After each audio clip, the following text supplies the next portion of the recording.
Okay, good morning, everyone. This is a joint presentation. First of all, we're going to start looking at a repurposing of OCP servers in an EU-funded project that was run for 1.5 years in the north of Sweden.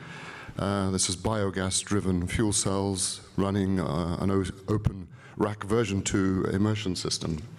And has it changed, Oriol? Don't think that's working. The down one, okay, yeah. Technology, yeah. So my name is John Summers. I'm actually scientific lead at the Research Institutes of Sweden in the ICE Data Center Research Lab. And my collaborator here, Oriol, Chavanel, is from Submer, and we actually deployed one of their systems in this experiment that we undertook for a year and a half in the north of Sweden. And just to go through basically what the presentation content, I'll give you a quick overview of what the demonstrator was about in Luleå, which is actually, some of you may know where Luleå is. It's quite famous for the for housing of the Meta data center up there. Focus on the operation of the data center running on biogas, and we did heat recovery with the solution. And some details of the repurposed servers that we put in the Submer ORv2 solution, and some actual results from the proof of concept. And Oriol will take over from there and talk about the next version of this, the ORv3 version, and he'll tell you a little bit more about that later. So just to start off, this is the setup. So we're storing biogas, which is locally produced, so nominally a lower carbon footprint than other solutions. At 200 bar, we have to store this at high pressure. And the fuel cells, I'll show you some pictures of that in a minute, run on the biogas, and they produce power, electrical power, and they also produce heat as well, which we're recovering close to the building. So you can see the biogas storage there, and then in the distance you can see two containers on top of each other. The bottom container contains the data center with the ORv2 immersion system and repurposed OCP hardware, and then on the top is the actual the production of electricity with the fuel cells. The little bit of the setup, it was a small-scale demonstrator because it's looking at how you might deploy edge in the future, where you don't take any power from the network, but you can use other sources of energy, and also in urban areas where you can actually have direct reuse of the heat. So the system was configured with the data center module at the bottom, where we had 54 Leopard servers, so 108 CPUs, with a nominal peak power of around 22 kilowatts. And then the 9 fuel cells, which were solid oxide fuel cells on the top container, which run at very high temperature, 700 degrees centigrade in operation, are 1.5 kilowatt generators. So there were 9 of them, so we had 13.5 kilowatts. It was installed grid parallel, so if we had insufficient power from the fuel cells, it would take some power from the grid. If we were overproducing from the fuel cells, then we would be pushing the power up the grid. And we had a dry cooler outside because sometimes not all of the heat could be reutilized inside the solution. So here's actually the 2 containers on top of each other. The heat that was generated by the immersion system was recovered and used as an air preheater to the fuel cells. The fuel cells consume a significant amount of air in their chemical process, and that air is coming from outside with temperatures as low as -25.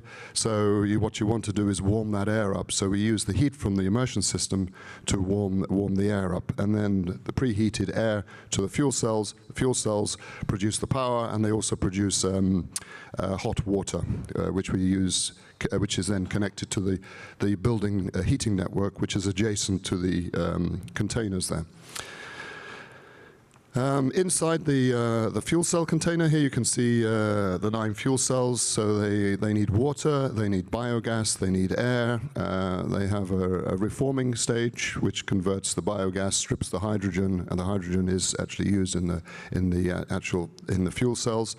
There is an exhaust gas which we were looking at recovering on the actual side of the exhaust gas coming out of the container, but the temperatures were too low. The recovery in the fuel cells themselves was around about 65 to 70 degrees centigrade that we could get in the hot water. And there's a couple of, they are single-phase fuel cells, so we weren't able to put this into a configuration for 3-phase, so or direct current, which would have been ideal because the open compute servers are running on a direct current setup. But obviously we have an inverter in there which is converting it to 220 volts AC.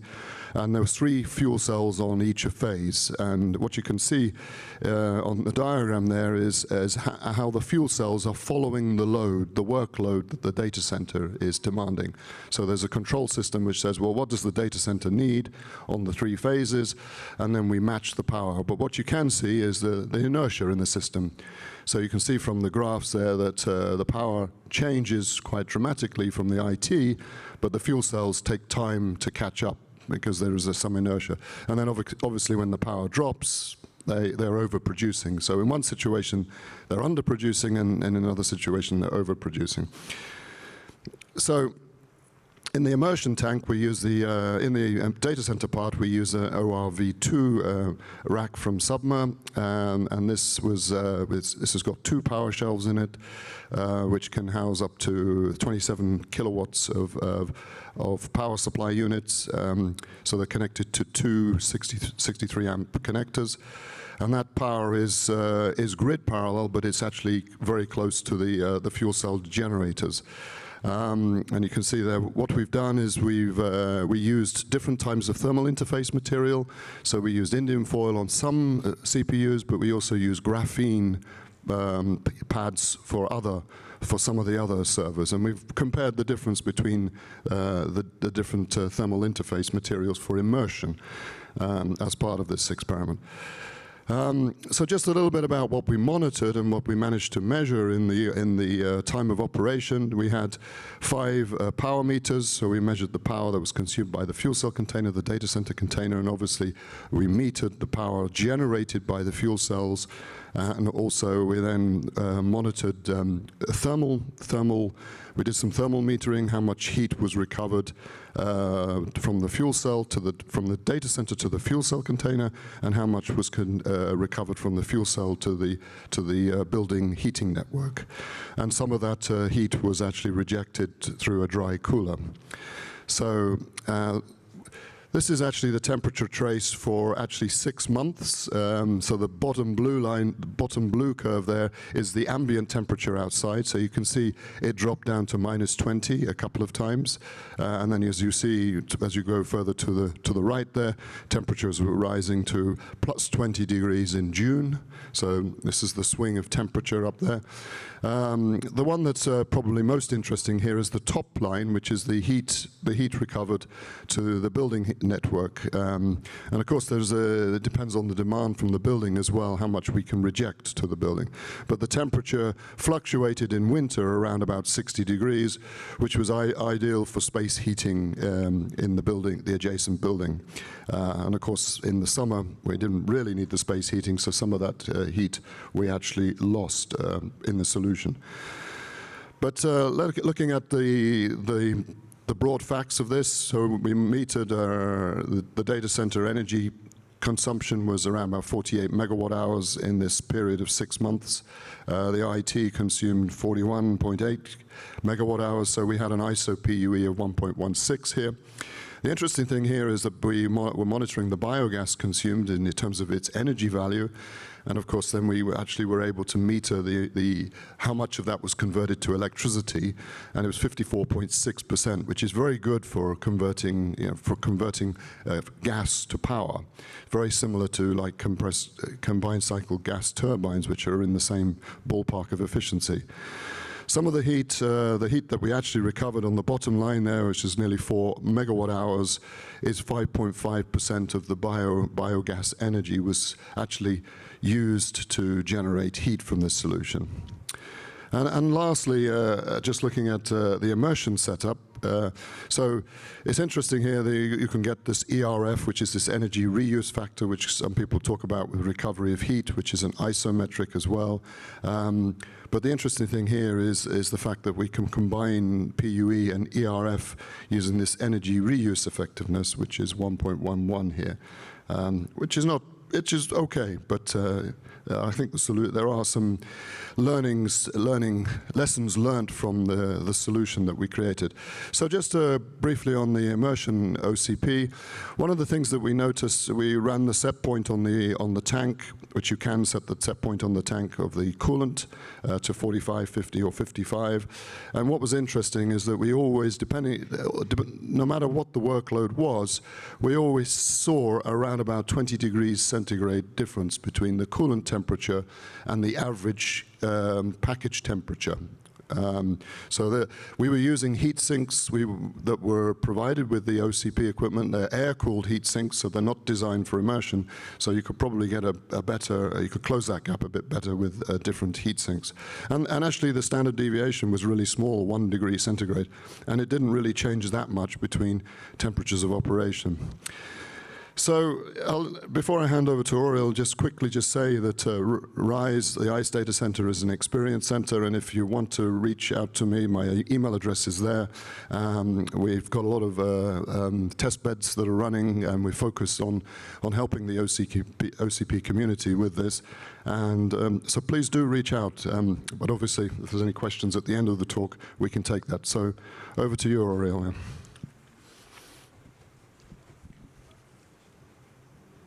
Thank you, John. Well, good morning, everyone. My name is Oriol. I'm a solutions engineer and OCP lead at Submer.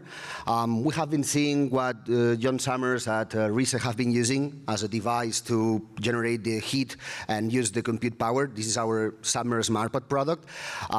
What we're bringing today here is the evolution of this product. So what John has been using is the Open Rack version 2, which was delivering the power and the IT hardware in our SmartPods. And now, for this summit, we have brought the new generation, which is the Open Rack version 3. Actually, you will be able to see it in our booth, C9, outside. There is a tank representation from that. But we'll go through the slides here where you will see how the product has been adapted for that. Well, this is just pictures of a legacy deployment. We call it a legacy because it's still using Open Rack version 2. But this is still very effective and working in production.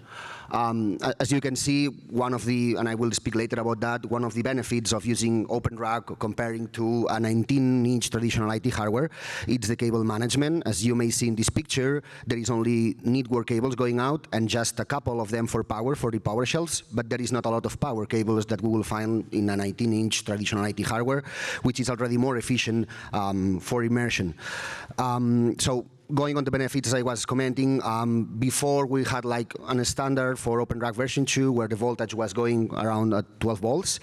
Now with the Open Rack version 3, which goes between 48 and 54, we can have more current through the bus bars, therefore more density in our SmartPods. So we can get more IT hardware in less space, which at the end is what we try to find in immersion, more density. And also the capabilities of the bus bars in immersion are better than in air, so we can even have more current, more amperage in the same tank on the less space. So at the moment we can reach IT hardware compute of 100 kilowatts in our tanks, but even placing 2 or 3 bus bars, we can reach 200 or 300 eventually. So this is what is helping us to go through the density environments. As I was commenting, there is no power cables. There is also another advantage. The IT hardware, the power shells, everything is met on the same distance, so it's 800 millimeters depth. This is also helping on the immersion tanks environment because you can have a unique tank for all type of IT hardware, while when we look on the traditional 19-inch IT hardware, every server can be of a different size, so therefore you need to have probably a very long tank or a bigger tank to handle all of that. Also, another advantage is that OCP doesn't require any screws. We are just deploying the IT hardware vertically in our tank, so it's just going down inside, following the rails, no screws, no risk of dropping any element that is dangerous inside the tank, and that may end up in the bottom or in the pumps. So how we do it? Well, it's very easy, right? So we have a traditional air rack, which is vertical. We just turn it horizontally, and then we define where is the positive and the negative, like in a bus bar or like in a vertical rack you will find. So in this case, we have the positive at the back and the negative at the front. The servers, instead of going horizontally, they are going vertically down, and we lift them up with a crane, as same as we'll do for the power shelves or any other equipment. How is the bar placement going? Well, this is a design just for the central bus bar. So as you can see, the bus bar will be in the center of the tank, where all the clips, all the, let's say, bar clips connectors from the servers and power shelves are connecting in the middle, so they are getting the power through the bus bar, distributed over all the tank. Here, for example, this is an example of one of our. This here is published already in the marketplace. Is our previous Open Rack version 2 at the right. And this is an example of an SmartPodXL, which is the double size, and how it will have this 100 kilowatts density inside the tank. So we'll have one power shelf here, marked in blue, another one there, and all of that are compute nodes that you can also see in our booth. They are exposed there, just placed inside. So basically, in this SmartPodXL, we'll have 100 kilowatts of compute with these PSUs and this number of nodes. As I say, this is the SmartPodXL Plus 4.4 is the model we have at the moment. And sorry, these are the specs that we have been testing up on today. So the nodes from ISUS, the PowerShell from Murata, that's so far the products that we have validated for immersion at this moment. This is, for example, one of the power shelves, the one from Murata I was commenting to you. What is the difference you can see from one meant for air? Well, you can see, first of all, that the connectors here are elevated. They are not at the same level of the PSUs. This is to prevent capillarity issues going through the cables, where you can find that the fluid may get out of the tank. So the connections are elevated, so we can prevent this situation. And then at the bottom, we have there a couple of lateral stoppers, so the weight of the power shelf itself is not relying on the central busbar, but on the corners of the tank, so the busbar is not sustaining any weight rather than itself. So this is a representation how it will look. You will have the SmartPodXL tank, as I said. You could have 1, 2, 3 power shelves, whatever you require, depending on the density power. And here how it looks like. So this is the tank cut in the middle, the space in the bottom for 1, 2, or 3 busbars, depending on your density. The power shelf following the rails in the sides. The hangers here to lift them up with a crane, and how this is installed vertically in the tank. This is a bit more technical for the people who is more interested, but this is how the busbars are installed in the bottom of the tank. As I was saying before, this is a very good idea. So in the mechanical tanks, the fluid convection goes from the bottom to the top. So you have the fluid on a very cold zone down here. So this is making a lot of efficiency in the busbars. Tomorrow there is another work stream of the power distribution immersion, where we speak about that, where we have been testing that you can put 900 amps on immersion, and the busbars will not go further than 30, 35 Celsius, while, for example, in air, just by bringing 700 amps, you will have 100 Celsius, something that you cannot have in a busbar in a vertical rack. So as you can see here, this is the busbar, the distributor where the fluid is being pumped from the bottom, the end stoppers at the corners where the power shelf is stopping, so it's not relying the weight in the busbar, and then the guides, which are here and up there, so the H component that is installed vertical in the tank, it's following the rails, and there is no need of screws, like it will have a 19-inch AIA bracket at the top of the tank. As I was commenting before, the most important thing is to define where the positive and negative is. Of course, in a vertical rack, you're just placing the things horizontally, so there is no possible confusion. But in an immersion rack, as we are turning it horizontally, it needs to be very well defined. So the positive is at the background, the negative is always here. This is 3 busbars installation for more density. And as you can see here, you have the power shelf clip, the power shelf itself, and the end stoppers into the lateral sides. This is connecting here, and this is stopping here, so there is no weight relying on the busbar, as I was commenting before. So what's next? You can reach us, of course. As I say, I do work at Submer. You can reach me, Oriol@submer.com, very easy.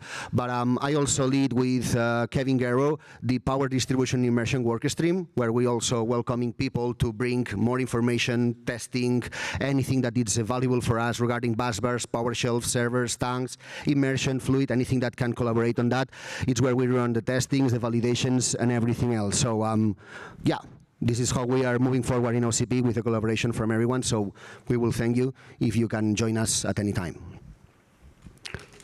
Thank you.